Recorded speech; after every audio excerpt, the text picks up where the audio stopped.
Hi everyone. A common question that we get when customers visit our store is, how do I get my orchid to rebloom? In this video, we'll give you a few tips on how to get your orchids to bloom again. First, you must consider a few things about orchids. Most orchids have a blooming season and will produce one nice showing of blooms per year. If it's been less than a year since your last bloom, patience is your best solution.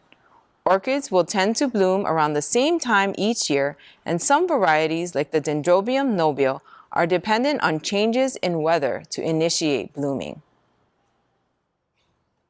There is no one method or action to get your orchid to rebloom.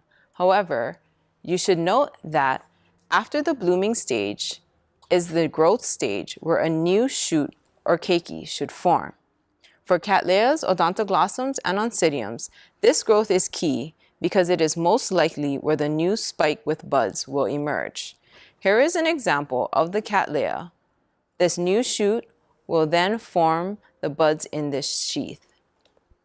For Odontoglossums, this new shoot will turn into the pseudobulb, and from here a new spike will most likely emerge. With Phalaenopsis, they're a little different. The leaves will continue to grow out of the apex, and the buds down here will form right under one of the leaves. Light and water are two main components in an orchid's growth that contribute to whether it will produce a bloom next season. Be sure your plant gets lots of east-facing morning sun. 2 to 5 hours of good morning sun is great for orchids.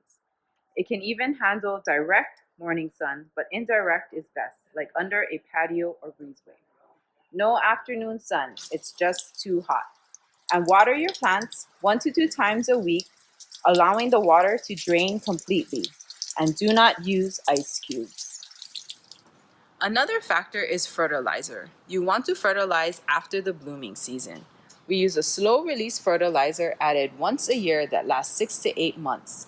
You can also supplement with liquid fertilizer at 1/2 the rate on the bottle, but it is not necessary. Keep in mind, if you're giving your plant too much fertilizer all year round, it's so comfortable being fed and growing, it won't feel the need to produce blooms. If you feel like you're doing everything right and you've got a healthy growing plant, you could introduce some stress. Blooms are initiated in times of stress where the plant feels its life is in danger and needs to reproduce to survive. One thing you can do is to cut back on the watering to once every 10 days for about a month. If a spike is not initiated, you could cut back to once every 2 weeks. I hope these tips will help you to see beautiful blooms every season. See you next time.